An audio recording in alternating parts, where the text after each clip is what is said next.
Okay बच्चों, तो अब जैसा कि आप जानते हो कि हम लोगों का जो समस्या शुरू हुआ था और जब हम लोग कॉम्प्लेक्स नंबर को पढ़ना शुरू किए थे तो शुरू में डिफाइन किया गया था कि आखिर जो है कॉम्प्लेक्स नंबर का ज़रूरत क्या है, जहाँ पर होल नंबर है, नेचुरल नंबर है, सारा नंबर्स तो था ही, तो कॉम्प्लेक्स नंबर का ज़रूरत कब आ गया।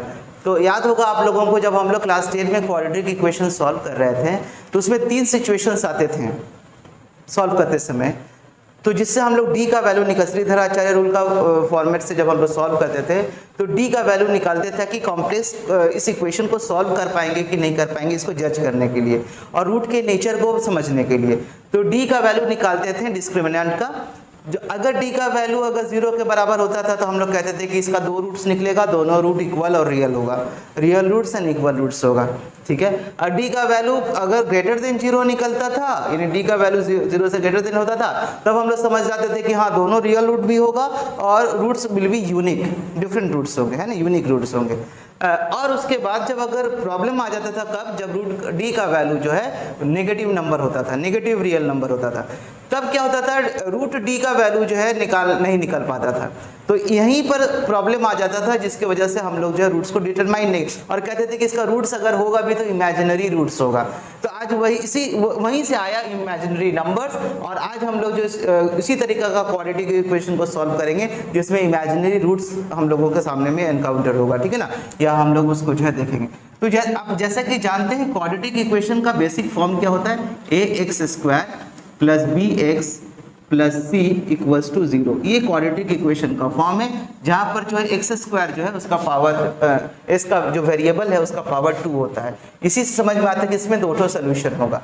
अब देखिए, अब हमारे पास गिवन इक्वेशन है x² प्लस 3 और हमारा स्टैंडर्ड क्वाड्रेटिक इक्वेशन का जो फॉर्म है ax² plus bx plus c equal to 0। चलिए इसको उसी की तरह लिखते हैं।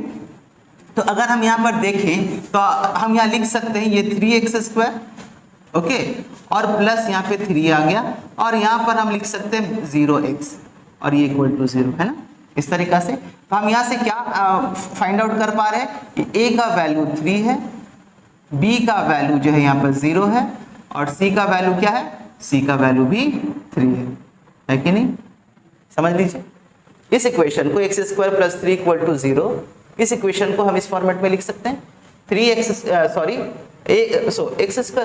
यहाँ पर 1 होगा, ठीक है ना, यहाँ पे थोड़ा मिस्टेक हो गया, यहाँ पे 1 होगा, ठीक है। तो 1 इंटू x² मतलब x² प्लस 0 इंटू x मतलब वो तो 0 ही हो गया, प्लस 3, तो यानी x² प्लस 3, ठीक है। यानी आप देखिए असल में यहाँ पर देखिए इस इक्वेशन को अगर हम मॉडिफाई करें तो x² इक्वल टू क्या होगा, ये 3 इधर चला जाएगा तो माइनस में 3। अब ये x इक्वल टू क्या होगा, रूट ओवर ऑफ -3। यहाँ प्रॉब्लम आ गया, नहीं आ गया, हाँ। तो अब इसको कैसे लिख सकते हैं, तो देखिए जब हम लोग निकालते थे d का वैल्यू तो d इक्वल टू क्या होता था, b² माइनस 4ac होता था, है ना। तो ध्यान से सुनिए, तो b का वैल्यू क्या है, 0 का स्क्वायर, माइनस 4 इंटू a का वैल्यू 1 और c का वैल्यू 3, तो यानी क्या हो गया 0 माइनस 12, यानी आ गया -12। तो आप देख रहे हैं ना d का वैल्यू क्या है, -12 आ रहा है। तो यहाँ पर लिखेंगे since d is less than 0, है ना, it has no real solution। पर इसका मतलब नहीं है कि इसका सोल्यूशन नहीं है, इसका इमेजिनरी सोल्यूशन है। तो अब हम लोग सोल्यूशन कैसे निकालते थे, इसका वैल्यू या अल्फा या बीटा का वैल्यू कैसे निकालते थे, आप लोग को याद होगा -b प्लस √d/2a नहीं होता था, यानी -b प्लस माइनस √d/2a। तो -b, तो यहाँ पर देखिए -b plus minus √d, d का वैल्यू क्या है, माइनस में 12 है ना, बाई 2a। तो यहाँ पर b का वैल्यू क्या है, आप जानते हैं b का वैल्यू 0 है, आप देख लीजिए यहाँ b का वैल्यू 0 है, इंटू 2 इंटू a का वैल्यू कितना था, 1 था। यानी आपका अल्फा और बीटा का वैल्यू क्या आएगा, मतलब दोनों रूट्स का वैल्यू क्या होगा, -0 plus minus root over of -12/2, या तो इसको हम कैसे लिख सकते हैं, plus minus root over of -12/2। तो इसको हम कैसे लिख सकते हैं, अब गौर से देखिए, हम इसको इस तरीके से लिख सकते हैं कि root over of -1 into root over of 3 into 2 into 2 लिख सकते हैं ऐसे बाई 2। गौर से देखिए, तो इसको हम ऐसे भी लिख सकते हैं लेकिन ये देखिएगा प्लस माइनस में होगा, है ना, क्योंकि दोनों रूट यहाँ पर दिखाया जा रहा है। तो जो भी हो plus minus of root over of -1 के लिए हम क्या लिख सकते हैं, आई नहीं लिख सकते हैं, और ये बाहर निकल जाएगा 2√3 नहीं, और नीचे बाई 2, यानी हमारे पास सोल्यूशन क्या आ रहा है, प्लस माइनस 2 कैंसिल कर दीजिए तो √3i हम ऐसे लिख सकते हैं। तो आपका जो है x का वैल्यू क्या होगा, या अल्फा और बीटा का वैल्यू, दोनों रूट्स का वैल्यू क्या होगा, इधर x का वैल्यू क्या होना चाहिए, प्लस में या फिर माइनस में √3i, है नहीं, ये आपका सोल्यूशन है। तो ये है श्रीधर आचार्य रूल से हमने निकाला, जहां पर मैंने देखा कि d का वैल्यू जो है इज लेस देन 0। तो आप यहाँ पर आप देख सकते हैं कि किस तरीका से ये निकला। यहाँ पर भी आप देखिए, इसको इसका मतलब हो गया, हम यहाँ लिख सकते हैं ना x इक्वल टू, अभी जो आप लोगों को कॉम्प्लेक्स नंबर सिखाया, तो फाइनली जो है इसको हम ऐसे लिख सकते हैं -1 into -√3, root over of -1 into root over of 3 ऐसे लिख सकते हैं।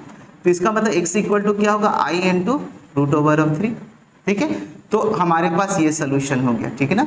अब ये क्या है, x² है तो प्लस माइनस यहाँ लिख सकते हैं, कोई प्रॉब्लम नहीं, इशू नहीं है। इसी तरीक़ा से प्लस माइनस, यानी हमारे पास जो दो रूट है वही चीज़ आप यहाँ पर भी देख सकते हैं, यहाँ पर भी सेम ही चीज़ है, पर ये सिंपली हम सॉल्व करके दिखाएं, और ये हम श्रीधर आचार्य रूल के आधार पर मैंने बताया, क्योंकि आगे चल करके हमको इसी आधार पर सॉल्व करना है। ये वाला यहाँ पर सिंपली सॉल्व हो गया तो कोई बात नहीं है, ठीक है ना। तो आप समझ सकते हैं कि यहाँ पर हमारे पास दो सोल्यूशन क्या है, x equal two plus minus of i into √3, यानी अगर हम इसका फैक्टर्स करेंगे, अगर मान लीजिए इसका हम फैक्टर्स बोलेंगे तो क्या होगा, एक बार x प्लस आई इंटू √3 होगा, और दूसरा फैक्टर क्या होगा, x माइनस आई इंटू √3 होगा। ये दोनों फैक्टर्स हैं, factors of this complex number, है ना। तो ये कॉम्प्लेक्स नंबर्स क्या, ये एक इक्वेशन है, और जिसका जो है इस इक्वेशन का सॉल्यूशन जो है ये कॉम्प्लेक्स नंबर है, ठीक है ना। तो इसका जो रूट्स अगर ये है तो इस दोनों को प्रोडक्ट करेंगे तो ये फाइनली हम फिर इस वैल्यू को, इस इक्वेशन को पा जाएंगे। तो ये इसका प्रोडक्ट किस फॉर्म में है, कॉम्प्लेक्स नंबर के फॉर्म में है, ठीक है ना। ठीक, उसके बाद हम लोग नेक्स्ट क्वेश्चन पर आते हैं, ठीक है। होप आप लोगों को समझ में आया होगा। अब हम लोग आते हैं नेक्स्ट सवाल पर। ये भी हमें ये क्वाड्रेटिक इक्वेशन है, इसको सॉल्व करना है, और इस देखते हैं कि सॉल्व करने योग्य है कि नहीं, और नहीं है तो कॉम्प्लेक्स फॉर्म में कैसे सॉल्व होगा, ठीक है। चलिए, तो ये हमारे पास इक्वेशन है, तो हम इसको जो स्टैंडर्ड इक्वेशन से, स्टैंडर्ड इक्वेशन क्या होता है, ax² plus bx plus c equals to 0, ये स्टैंडर्ड इक्वेशन है, क्वाड्रेटिक इक्वेशन है ना, ठीक है। चलो जो भी हो, कंपेयर करते हैं तो हमारे पास a का वैल्यू क्या है, √3 है, b का वैल्यू क्या है, -√2 है, और c का वैल्यू क्या है, c का वैल्यू है आपका 3√3, ठीक है। ये सब देख लीजिए, a का वैल्यू है कंपैरेटिवली -√3, सॉरी a का वैल्यू है √3, b का वैल्यू है -√2, और c का वैल्यू है 3√3, ठीक है। तो यूजिंग श्रीधर आचार्य रूल अगर देखें तो पहले हम डिस्क्रिमिनेंट निकालते हैं, ताकि हम देखते हैं कि इक्वेशन का क्या नेचर है या नहीं है। तो d इक्वल टू क्या होगा, b² - 4a इंटू सी। अगर d का वैल्यू रखते हैं, b का वैल्यू है -√2 whole square -4 into a is √3 and c is 3√3, ठीक है। b² - 4 इंटू a इंटू सी। अब हम सॉल्व कर रहे हैं तो ये माइनस माइनस प्लस हो जाएगा, और √2 इंटू 2 इक्वल टू 2 होगा, और ये माइनस में देखिए 3 4 जा 4 3 जा 12, 12 3 जा 36, क्योंकि √3 इंटू √3 3 हो जाएगा, 3 3 जा 9 हो जाएगा, 9 4 जा 36 हो जाएगा। तो हमारे पास क्या आ रहा है, माइनस में 34 आ रहा है। अब यहाँ समस्या आ गया, माइनस में 34 आ गया। अब d का वैल्यू क्या हो गया, d का वैल्यू क्या देख रहे हैं यहाँ पर, d इज लेस देन 0। इसका मतलब है it has no real roots, इसका कोई रियल रूट नहीं है। तो let us solve for imaginary roots. So let us solve for imaginary roots.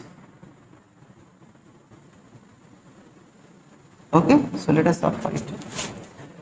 तो चलिए डी का वैल्यू -34 आ गया। तो श्रीधर आचार्य रूल में क्या है, रूट्स का वैल्यू क्या होगा, अल्फा का वैल्यू होगा -b प्लस √d/2a और बीटा का वैल्यू क्या होगा, दूसरा रूट का वैल्यू होगा -b माइनस √d/2a। ये होगा, जस्ट आप पुट करिए वैल्यूज को। -b मतलब minus into minus √2 by plus √d का मतलब √(-34 बाई 2 इंटू ए का वैल्यू है √3। सिमिलरली आप b के लिए भी लिख सकते हैं, लेकिन हम दोबारा नहीं लिख रहे हैं, एक काम करते हैं, दोनों को मर्ज कर देते हैं, तो प्लस माइनस एक साथ लिख देते हैं, ठीक है ना, और दोबारा नहीं लिख रहे हैं इसको, एक ही चीज आएगा, सिर्फ बीच में नेगेटिव आएगा। तो हम यहाँ पर इसीलिए इसको हम लिख रहे हैं alpha beta, alpha comma beta. ये दोनों पेयर के लिए दो वैल्यूज आएंगे, तो -b plus minus √d/2a 2 into A. Okay, तो अगर हम लोग आगे चलते हैं तो हमारे पास क्या आ रहा है उसके बाद ये आ जाएगा सिर्फ √2 प्लस माइनस, अब इसको √34 को कैसे हम लिख सकते हैं, 17 दूनी 34, या तो हम यहाँ लिख सकते हैं -2 इंटू 17 लिख ही सकते हैं इसको, या फिर हम ऐसे भी लिख सकते हैं 2 इंटू -17, इसको हम ऐसे लिख देते हैं 2 इंटू, या फिर एक काम करते कोई बात नहीं, -2 इंटू, या फिर ऐसे लिखते हैं -1 इंटू 2 इंटू 17, ऐसे कर लेते हैं, सुविधा होगा, बाई 2 इंटू √3, ठीक है, ऐसे हम लिख सकते हैं। चलिए हम ऊपर थोड़ा ले लेते हैं इसको, तो हमारे पास क्या है, सीधा सा बात है, √2 प्लस माइनस अंदर में है -1 इंटू 2 इंटू 17 बाई 2 इंटू √3, क्योंकि a का वैल्यू √3 था। अब आप गौर से देखिए, हम इसमें से दोनों, इसको हम इस तरह से भी लिख सकते हैं, √2 प्लस माइनस, और मैं इसमें माइनस में 1 इंटू माइनस में √2 इंटू √2 इंटू √17 ऐसे लिख सकते हैं, बाई 2 √3 भी लिख सकते हैं इस तरीके से। तो आप गौर से देखिए, इसमें से हम √2 बाहर निकाल लेते हैं, तो √2 प्लस माइनस, अगर हम कॉमन निकाल लें तो इधर आ जाएगा 1 प्लस माइनस, अंदर में रह जाएगा आपका माइनस में √1 इंटू √17 बाई 2 √3। अब देखिए समझ में आया कि नहीं, आप लोगों को थोड़ा देखिए गौर से, समझ में आया कि नहीं। मैंने क्या किया, √2 को कॉमन निकाला, यहाँ भी √2 था, इस ब्रैकेट से √2 को कॉमन निकाला, इधर 1 रह गया, प्लस माइनस इधर रह गया √(-1) इंटू √17, है ना, और उसके बाद बाई 2 √3 आ गया, ठीक है ना। तो इसको हम कुछ अब इस तरीका से लिख सकते हैं, √2 अंदर ब्रैकेट में 1, थोड़ा इसको बड़ा कर दें, जो भी हो, प्लस माइनस, ये i लिख सकते हैं इसको, i इंटू √17 बाई 2 √3, नहीं लिख सकते हैं, √(-1) इज नथिंग बट i, लिख सकते हैं। तो अब एक काम करते हैं कि अब हम इसको रैशनलाइज थोड़ा कर लेते हैं, ठीक है, इस पार्ट को, ठीक है। तो एक काम करते हैं, हम इसमें √3 बाई √3 को मल्टीप्लाई कर लेते हैं, ठीक है। तो जब हम √3 बाई √3 को मल्टीप्लाई करेंगे, क्या कि √3, तो ये आ जाएगा √6, ऊपर में कितना आ जाएगा, √6, देखिए √3 इंटू √2 √6 आ गया, और हमारे पास क्या हो जाएगा, इस ब्रैकेट में 1 plus minus i into √17 by, इसको मल्टीप्लाई करेंगे तो 6 आ जाएगा, नहीं आ जाएगा। और अगर हम इसको फिर से अंदर ला दें तो ये हो जाएगा √6 प्लस माइनस i इंटू, नहीं ऐसे कुछ करने का ज़रूरत नहीं है, आप यहाँ तक भी आप छोड़ सकते हैं, या फिर आप फिर से अगर आप चाहें तो इस 6 को भी आप हटा करके असल में फिर से तो नीचे इसी तरीक़ा से कुछ हो जाएगा, 1 plus minus I into root 17 by √6 into √6। तो इस तरह से हम कैंसिल भी कर देंगे, तो लास्ट में 1 प्लस माइनस आई √17 बाई √6 हो सकता है। इसको अगर हम लिखना चाहें तो हम इसको इस तरीक़ा से भी लिख सकते हैं, 1 बाई √6 प्लस माइनस √17 बाई √6 आई, ऐसे भी हम लिख सकते हैं आंसर को। नहीं, इस तरीक़ा से भी लिखा जा सकता है। तो ये सब कुछ जो है तरीका है जिससे कि आप असल में आप इसको रेशनलाइज करके आप यहाँ भी छोड़ सकते थे, यहाँ भी छोड़ सकते थे, कोई इशू नहीं था, आप यहाँ पर भी छोड़ सकते थे। तो उसके बाद जो है हम लोगों का नेक्स्ट क्वेश्चन है ये, इसमें भी हमको क्या करना है, इस इक्वेशन को सॉल्व करना है, x² plus x plus 1 by √2 equal to 0। ठीक है, सो अब देखिए हम इसको जो है स्टैंडर्ड फॉर्म के रूप में एक्सप्रेस करने से पहले इसको थोड़ा सिंप्लीफाई कर लें। तो अगर हम सिंप्लीफाई करेंगे तो ये 2√2 ये हो जाएगा √2x², नहीं हो जाएगा, प्लस √2 इंटू एक्स हो जाएगा, अब प्लस ये क्या हो जाएगा 1 इक्वल टू 0। होगा कि नहीं होगा? खाली हाँ करने से नहीं होगा कि नहीं होगा? हाँ, √2x² plus √2 into X plus 1 equal to 0। ठीक है, अब हमारे पास क्या है, आप यहाँ पे देख लीजिए, a क्या है √2 है, b क्या है, b भी √2 है, और c क्या है 1 है। ठीक है, देयरफॉर d निकाल लेते हैं, d इक्वल टू क्या होगा b² माइनस 4ac। तो d का वैल्यू क्या है, b² मतलब √2 का स्क्वायर माइनस 4 इंटू a मतलब √2 इंटू c मतलब 1, यानी ये हो जाएगा 2 माइनस 4√2। ठीक है, 2 minus 4√2।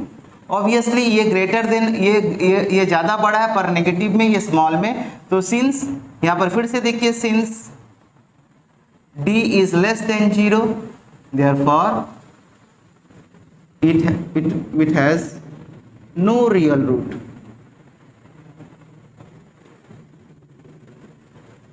so let us solve for its imaginary root। तो रियल रूट्स नहीं है तो इमेजिनरी रूट्स तो कुछ होगा। चलिए करते हैं। तो हम लोग क्या है, हमारे रूट्स क्या होता है, मान लीजिए दो रूट्स है अल्फा बीटा, तो इसका फॉर्म क्या होगा -b प्लस माइनस √d/2a, ये इक्वेशन है। इस एक्सप्रेशन से हम सॉल्व करेंगे। तो -b क्या है, -√2 होगा, b का वैल्यू √2 है, तो -√2 प्लस माइनस √d, d का वैल्यू क्या है ये वाला 2 माइनस 4√2। ठीक है, बाई 2 इंटू a का वैल्यू क्या है अगेन √2।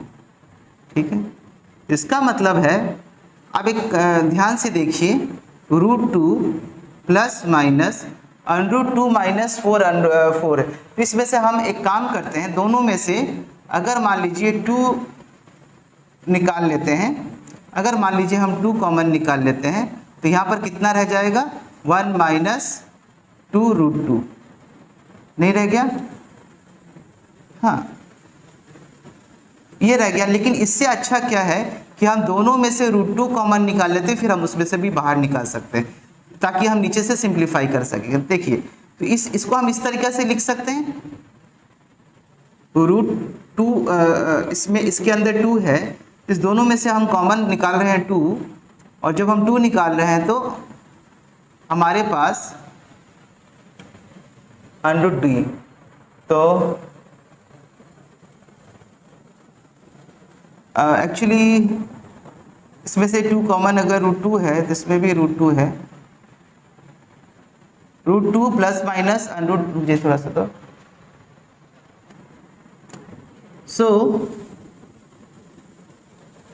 ठीक है। तो अब देखिए, तो यहाँ पर -√2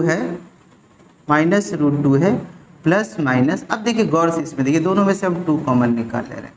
2 जैसे ही हम कॉमन निकाल ले रहे हैं अंदर में, तो हमारे पास क्या आ जा रहा है 1 माइनस 2√2, और ये इसके अंदर ही था तो हम इसको ऐसे लिख दे रहे हैं, क्योंकि मैंने अंदर में ही निकाला इसे। ध्यान से देखिए, इस पार्ट में से मैंने 2 कॉमन निकाला, तो 1 माइनस 2√2, और इसका जैसे रूट ओवर था वो है बाई 2√2। ठीक है, इसका मतलब हम इसको लिख सकते हैं माइनस में √2 प्लस माइनस √2 इंटू √1 माइनस 2√2 लिख सकते हैं। जस्ट समझ लीजिए कि इसमें एक तो और √2 का मल्टीपल हमने निकाल दिया, मतलब ये दोनों अंदर था, ये √2 बाहर निकाल दिए और यहाँ पर जो है √1 माइनस √2 2√2 अंदर ही रह गया जिस तरीक़ा से था भाई। अब बोलेंगे सर ये क्यों किए, ताकि हम देखें इसमें से कॉमन और भी निकाल करके, मान लीजिए √2 को और बाहर निकाल दिए तो अंदर में क्या रह गया, माइनस में 1 प्लस माइनस √1 माइनस 2√2 नहीं रह गया, देखिए, और बाई नीचे आ गया 2√2। और ये आया समझ में कुछ बात। देखिए यहाँ से √2 और यहाँ से √2 कॉमन निकाल लिए, सो यहाँ से माइनस में √2 जो है निकल गया, तो माइनस में 1 प्लस माइनस, अब ये जो ब्रैकेट में है √1 माइनस 2√2 ऐसे ही रह गया भाई। अब इससे क्या होगा, ये माइनस में √2 यहाँ पे कैंसिल, सॉरी ये √2 कैंसिल, ये √2 कैंसिल, तो फाइनली मेरे पास क्या आ रहा है, हम सबके पास क्या आ रहा है, -1 plus minus √1 minus 2√2 by just 2। सो ये हमारा अल्फा और बीटा को रिप्रेजेंट कर रहा है, इस सॉल्यूशन को रिप्रेजेंट कर रहा है। -1 plus minus √1 minus 2√2 by 2। So that is the solution. ठीक है ना। तो अब आगे देखिए, आगे का प्रोसेसिंग में हम क्या कर सकते हैं, -1 था प्लस माइनस √, इसमें से हम माइनस कॉमन 1 निकाल लेते हैं। तो अगर हम ऐसा करेंगे तो ये 2√2 हो जाएगा, -1 हो जाएगा और बाई 2 जैसे था हमने वैसे लिख दिया। ठीक है। अब अगर ऐसा करने के बाद हमारे पास क्या आ रहा है, -1 प्लस माइनस, हम इसको लिख सकते हैं माइनस में √(-1) इंटू √2√2 -1। ठीक है। तो आप देखिए बाई 2, तो इसका मतलब हो गया -1 प्लस माइनस 2√2 -1 का √() इंटू आई बाई 2। इस तरीका से भी लिखा जा सकता है। तो ये देखिए कॉम्प्लेक्स नंबर के नोटेशन में हमने लिख दिया। ठीक है ना। वो आप लोगों को समझ में आया होगा। तो किस तरीके से एक्सपैंड किया और इस तरीके से आपका जो है ये आंसर आ गया, -1 plus minus √2√2 -1 into I by 2। तो ये आपका जो आंसर है। ठीक है, समझ में आ गया ना। यहाँ पर क्या किया, कुछ नहीं किया। देखिए इस ब्रैकेट के अंदर 1 माइनस 2√2 था ना, इसी के अंदर में मैंने -1 निकाला। तो -1 जब हम कॉमन निकालेंगे, जैसे मान लीजिए अगर a माइनस b है, अगर हम इसमें से -1 निकाल लेंगे कॉमन, तो ये क्या हो जाएगा, -1 इंटू b माइनस a हो जाएगा ना। तो इसीलिए हम इसमें -1 निकालें। अब इस चीज़ का ऊपर अगर हम रूट है तो हम इसको लिख सकते हैं ना, √(-1) इंटू √(b माइनस a, नहीं लिख सकते हैं। तो वही काम किए, देखिए आप यहाँ पे गौर से वही काम किए। तो इसमें से -1 निकाले तो ये वाला पॉजिटिव हो गया, ये नेगेटिव हो गया, कोई बात नहीं, इसमें रूट था। तो अब इसको हमने अलग अलग करके लिख दिया, √(-1) इंटू √2√2 -1। अब ये √(-1) को हम i लिख सकते थे, तो हमने i लिख दिया यहाँ पर। देखिए ये i कम आ गया और इसके साथ, इस पूरे पार्ट के साथ ये मल्टीप्लाई हो गया i, और इधर जैसे था -1 प्लस माइनस था वैसे भी। तो हम लोग जो है उस तरीक़े से भी कर सकते हैं। ठीक है ना। होप आप लोगों को समझ में आया होगा। और आप लोगों को भी, जो बच्चे जो है बाहर देख रहे हैं, तो आप लोग इसी तरीके से वीडियो को समझते रहिए और लेक्चर्स को गौर से देखिएगा। अगर बारीकी से तो अच्छी समझ में आएगा, अगर फिर भी नहीं समझ में आ रहा है तो आप मेरे पीछे लेक्चर्स को देखिए, कहीं भी कोई प्रॉब्लम्स है या कोई कमी है तो आप उसको पीछे का देख लेंगे तो सामने का चीज़ और अच्छा से समझ में आएगा। ठीक है। Thank you for joining the class. Have a nice day. Bye.